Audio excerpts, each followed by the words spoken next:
Great good morning officers.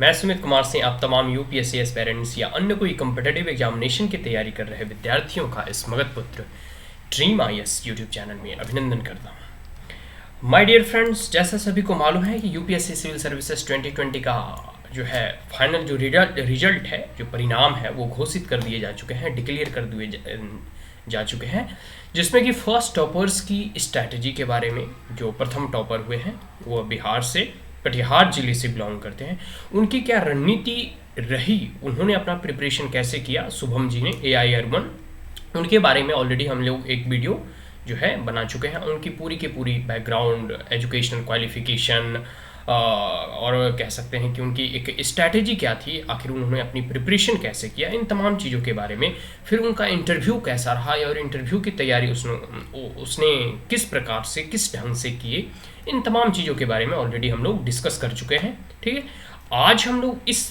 Class में और इस वीडियो में देखेंगे जागृति अवस्थी के बारे में, जो कि AIR2 है, सेकेंड पोजीशन इनका आया था यूपीएससी सिविल सर्विसेज 2020 में।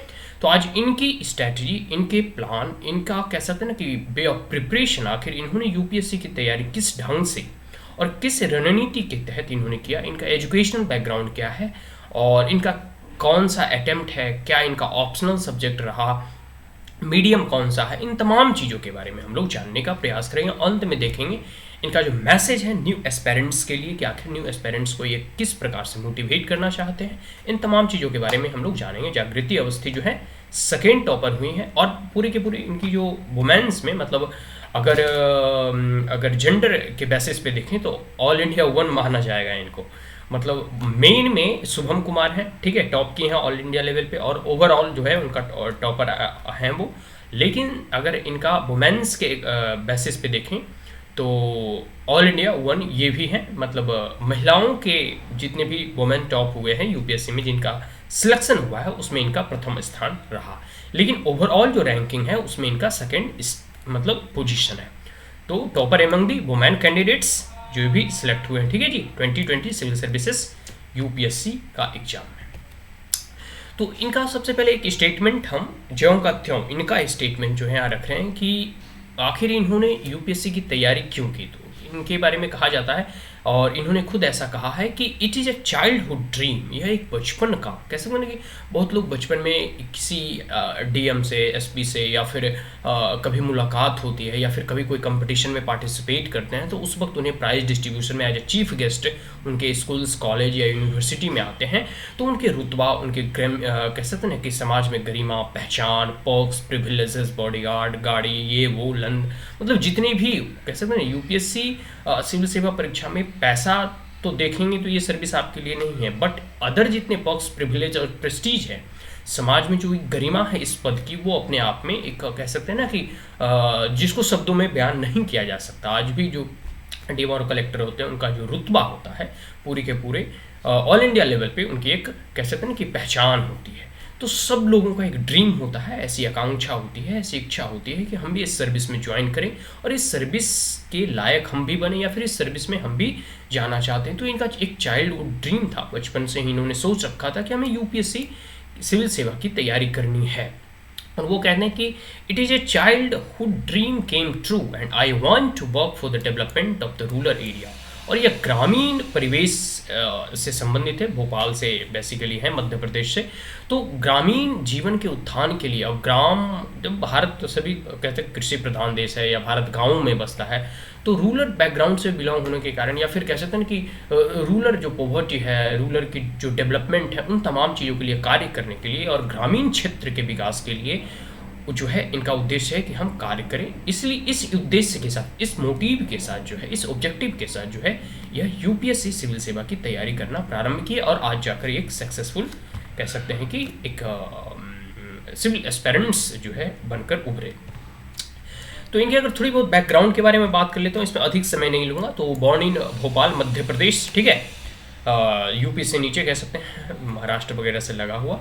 तो भोपाल में इनका जो है जन्म होता है, मध्य प्रदेश में। एजुकेशनल की अगर बात करूं तो मैं ग्रेजुएशन की ही बात करूंगा, स्कूलिंग वगैरह तो खैर जहां भी हुआ। तो BTech from the Maulana Azad National Institute of Technology MANIT, Bhopal में इन्होंने बीटेक किया और कुछ सालों क्या 2017 से 19 तक ये 2 साल अपने कुछ जहाँ वर्क एक्सपीरियंस भी लिया और काम भी किए। जैसे इन्होंने काम किया ज्वाइंट मतलब काम करने के लिए, मतलब अपने बीटेक के बाद कि Bharat heavy electricals limited well में इन्होंने 2017 से लेकर 2019 तक 2 सालों तक काम भी किया। और काम करते हुए ड्यूरिंग वर्किंग इन्होंने प्रिपरेशन प्रारंभ किया, और प्रिपरेशन के साथ और वर्किंग के साथ जो है एक अटेम्प्ट देते हैं, लेकिन उसमें वो अनसक्सेसफुल होते हैं। She unable to crack the UPSC civil services prelims examination.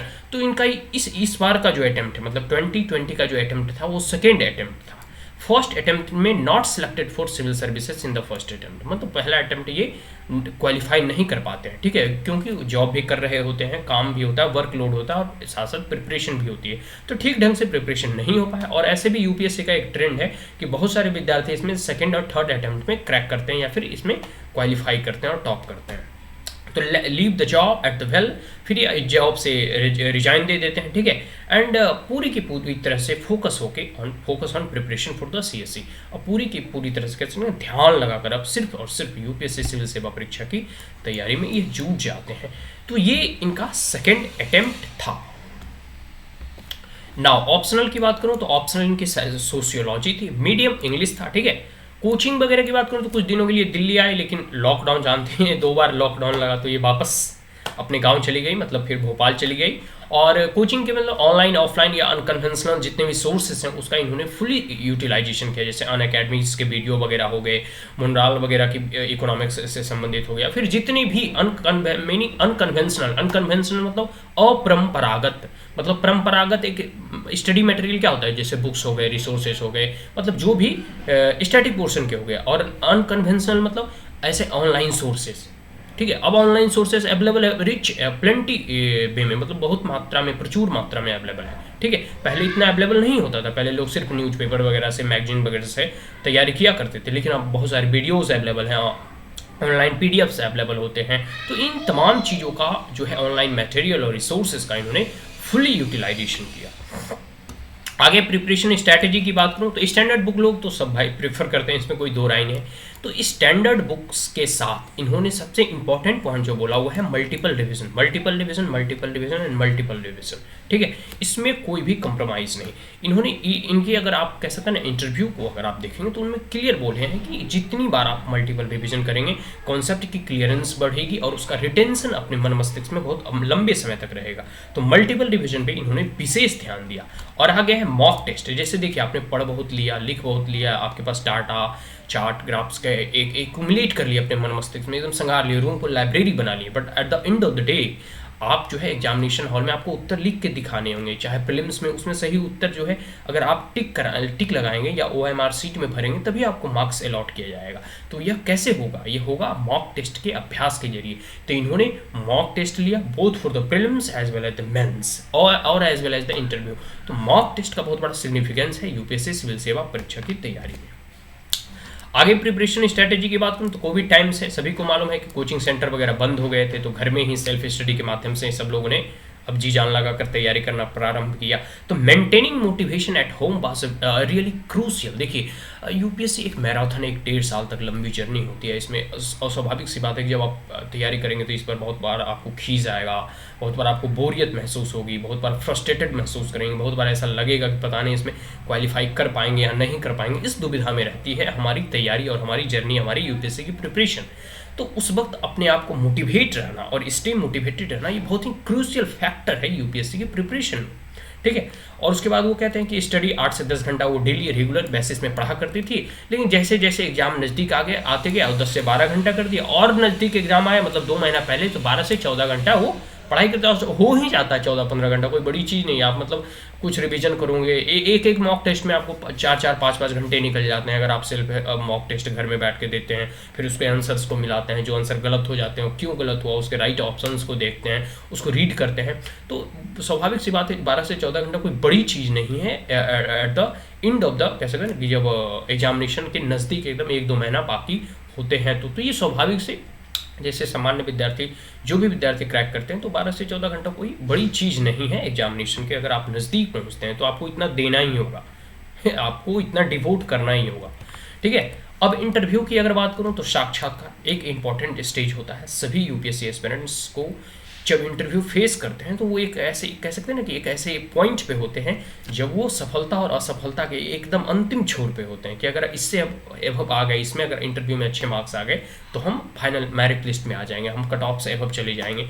तो कह सकते हैं ना इंटरव्यू और साक्षात्कार एक ऐसे ही अहम बिंदु है, अहम कह सकते हैं ना कि एक चरम सीमा पर हम पहुंचते हैं जब हमारी सफलता जो है बस एक कदम दूर रहती है। तो इंटरव्यू की प्रिपरेशन के बारे में बताते हैं कि इट्स वेरी इंटरेक्टिव। इंटरव्यू जो है बहुत ही मतलब इंटरेक्टिव होता है, मतलब बोलचाल के माध्यम से ही आपका व्यक्तित्व का जो है परीक्षण किया जाता है। इसमें क्वेश्चंस वगैरह जैसे क्वेश्चन पूछ लेते हैं करप्शन के ऊपर, मान लेते हैं भ्रष्टाचार के ऊपर कोई क्वेश्चन पूछ लिया, वो बताते हैं कि इसमें जो है इनोवेटिव सॉल्यूशन क्या होता है, मतलब सॉल्यूशन होना चाहिए, इनोवेटिव सॉल्यूशन होना चाहिए और इसके प्रैक्टिकल एस्पेक्ट्स के आधार पर आपको आंसर देना चाहिए। ऐसा नहीं कि एकदम जो बुक्स में जो लिखा रहता है फ्लॉवरी और फैंसी लैंग्वेज में आप बहुत एकदम अच्छे कोटेशंस के साथ उत्तर दे रहे हैं, नहीं, जो प्रैक्टिकल एस्पेक्ट्स है, जो प्रैक्टिकल आयाम है, जो कह सकते हैं यथार्थ, जो कि एट द ग्राउंड लेवल जो सटीक लग रहा है, वो उत्तर ज़्यादा इन्फ्लुएंशियल होता है और इफेक्टिव होता है और उससे मार्क्स इंटरव्यू में अधिक मिलते हैं क्योंकि उन्हें पता रहता है ये ग्राउंड लेवल रियलिटी क्या है और वही जो है बोर्ड मेंबर्स आपसे अपेक्षा भी करते हैं। ऐसा नहीं कि आपने बुक्स में जो रट लिया है 2-4 पॉइंट उसी को वहाँ बस उलट कर चले आए, नहीं, ऐसा नहीं होता। आपको एक इनोवेटिव सॉल्यूशन देना होगा, एक नया सॉल्यूशन प्रोवाइड करना होगा और प्रैक्टिकल सॉल्यूशन, ठीक है। आगे है क्वेश्चंस वगैरह सभी को मालूम है कि इंटरव्यू में ऑप्शनल से पूछे जाते हैं, तो ऑप्शनल आपकी प्रिपरेशन अच्छी होनी चाहिए। वो आगे कहते हैं कि करंट अफेयर इशूज़ को तैयार करके जाना चाहिए, जैसे उनके दौर पे मतलब जगदीश शुक्ला मतलब इनके इंटरव्यू में जो है करंट अफेयर से रिलेटेड, जैसे इनके समय में, इनके प्रिपरेशन के समय में जो है कोविड-19 का इशूज़ बहुत, अभी भी कोविड-19 का इशू है, तो कोविड-19 से क्वेश्चंस पूछे गए थे। फिर नेटिव प्लेसेस से, ये भोपाल से बिलोंग करती है तो भोपाल से भी जो है कह सकते हैं कि क्वेश्चंस पूछे जाते हैं, आपका हॉबी से क्वेश्चन पूछे जाते हैं। तो ये सब जो चीज़ें हैं, ठीक है, तो कह सकते हैं ये बताते हैं कि किस प्रकार हमें ऑप्शनल की प्रिपरेशन करनी चाहिए, करंट अफेयर जो डे टू डे एक्टिविटीज़ घट रहे हैं उसकी प्रिपरेशन करनी चाहिए, और नेटिव प्लेसेस जहां आप जन्म लेते हैं या फिर जहां से आपने शिक्षा दीक्षा ग्रहण किया, कॉलेज वगैरह से संबंधित, उसके नाम से भी कभी कभी क्वेश्चन पूछ लिए जाते हैं। तो ये सब जो है उनकी स्ट्रैटेजी थी। आगे जो है वो कहते हैं कि की टू सक्सेस जो है, सफलता में की टू सक्सेस क्या होनी चाहिए, तो वर्क हार्ड, हमें जो है कठिन मेहनत करना चाहिए, कठिन परिश्रम करना चाहिए, and have confidence in themself, और अपने आप में जो है कॉन्फिडेंस होना चाहिए। कॉन्फिडेंस इन द सेंस कि इतना आत्मविश्वास तो हो ही कि हम इस परीक्षा की अगर तैयारी कर रहे हैं तो कोई ना कोई रैंक तो ले ही आएंगे और हम इसमें जो है एक सीट तो हासिल कर ही लेंगे। आगे है this will help them to achieve success, और यही जो आत्मविश्वास है हमें सफलता सुनिश्चित करने में मदद करती है। आगे मैसेज देते हैं न्यू एस्पिरेंट्स को कि नेवर गिव अप, कभी भी अपने आप को इतना हताश निराश होकर इस परीक्षा की तैयारी को छोड़ना मत। कीप रिवाइजिंग, रिवाइजिंग मतलब अपने आप जो नोट्स बनाए हैं, जो बुक्स है, स्टडी मटेरियल है, करंट अफेयर है, उसको बार बार मल्टीपल रिवीजन देते रहें। कीप प्रैक्टिस, और प्रैक्टिस करते रहें, आंसर राइटिंग प्रैक्टिस की, मॉक टेस्ट प्रैक्टिस का, प्रीवियस ईयर क्वेश्चंस के प्रैक्टिस का, and practice make you sail through, practice ही हुआ कह सकते हैं ना, प्रैक्टिस मेक्स मैन परफेक्ट। तो प्रैक्टिस ही है जो आपको सफलता की जो है एक कदम जो है शीर्ष तक पहुंचाएगी। अगर ये वीडियो आपको अच्छा लगा हो तो आप हमारे चैनल को लाइक शेयर और सब्सक्राइब कर सकते हैं। Also press the bell icon. कोई क्वेरीज, कोई कमेंट, सजेशन, एडवाइस आप कमेंट बॉक्स में पूछ सकते हैं। सो आज हमने देखा जागृति अवस्थी, ठीक है, AIR2 इनकी स्ट्रैटेजी, डिटेल स्ट्रैटेजी, प्रिपरेशन किस प्रकार इन्होंने किया और किस प्रकार से ये इन्होंने जो है ऑल इंडिया रैंक 1 कह सकते हैं इन द वुमेन सेक्शन, ठीक है, कह सकते हैं कि जितने ऑल ओवर कैंडिडेट जो थे महिलाओं में, उनमें यह ऑल इंडिया रैंक 1 है, और ओवरऑल रैंकिंग में AIR इनका सेकंड पोजीशन आया है। तो जागृति अवस्थी कि इनकी डिटेल स्ट्रैटेजी, पूरे प्लान, इंटरव्यू कैसे फेस करना चाहिए, किन किन चीज़ों की प्रिपरेशन करनी चाहिए, इन तमाम चीज़ों जो कह सकते हैं कि इन्होंने हमें बताया, या फिर कह सकते हैं कि इनकी डिटेल स्ट्रैटेजी हम जब जान पाए तो हम आपके समक्ष यहाँ प्रस्तुत किए। So that's all once again, thank you once again, have a great day.